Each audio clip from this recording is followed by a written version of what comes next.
Madame la Ministre, Monsieur le Président de la Commission, Madame la rapporteure, chers collègues, adopté à l'unanimité la semaine dernière par la Commission des affaires culturelles et de l'éducation, c'est un projet de loi de réparation et de justice dont nous nous apprêtons à discuter ce soir.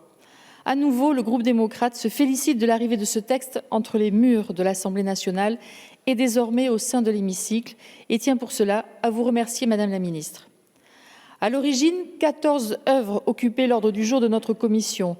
2 d'entre elles ont fait l'objet de spoliations par les nazis avant d'entrer dans des collections publiques. Pour les 12 autres, elles ont été achetées par l'État pendant l'occupation.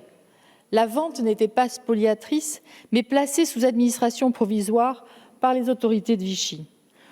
Le représentant des musées nationaux avait donc connaissance des mesures mises en œuvre à l'encontre des vendeurs. Une 15e œuvre s'est ajoutée au projet de loi par le biais d'un amendement déposé par le gouvernement. Il s'agit du tableau Le Père de Marc Chagall, qui avait été volé en 1940 à David Sander, à Łódź en Pologne, après le transfert des Juifs dans le ghetto de la ville. Comme pour les œuvres précédentes, il était essentiel de rendre justice aux ayants droit de M. Sander, et c'est ce que nous avons permis par l'adoption de cet amendement en commission. Ces mesures de spoliation, ce sont bien celles que la France imposait aux Juifs.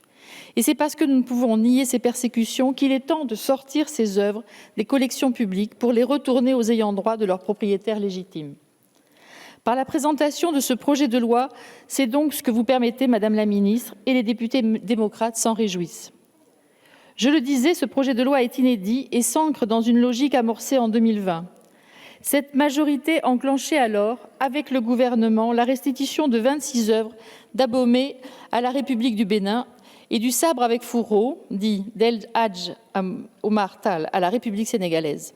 Évidemment, il ne s'agit pas ici de restituer des biens culturels à des États, mais il demeure une constante. Faire face à notre histoire dans sa globalité, sans faux-semblant, et faire ce qui est nécessaire pour avancer. Les efforts entrepris en ce sens par le président Emmanuel Macron avec le continent africain et principalement avec l'Algérie sont admirables.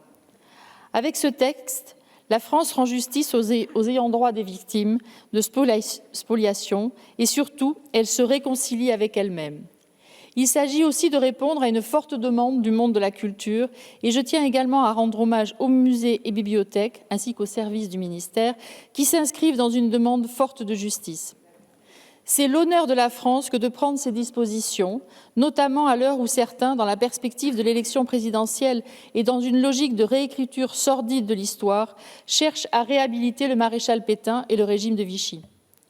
Sur le plan international, la question de la nécessaire réparation des spoliations d'œuvres d'art s'est peu à peu imposée, particulièrement à travers l'adoption par 44 États en 1998 des principes de Washington sur les œuvres d'art confisquées par les nazis. Nous l'avons abordé en commission, Madame la Ministre, alors je me répète. Espérons que nous parvenions à l'avenir à poursuivre ce genre d'initiative de manière commune, voire concertée avec nos voisins européens. Ils partagent avec nous un pan d'histoire que nous devons regarder droit dans les yeux. Afin de regarder les familles droit dans les yeux également, la France ouvre aujourd'hui la voie. Notre groupe votera évidemment en faveur de ce projet de loi. Je vous remercie.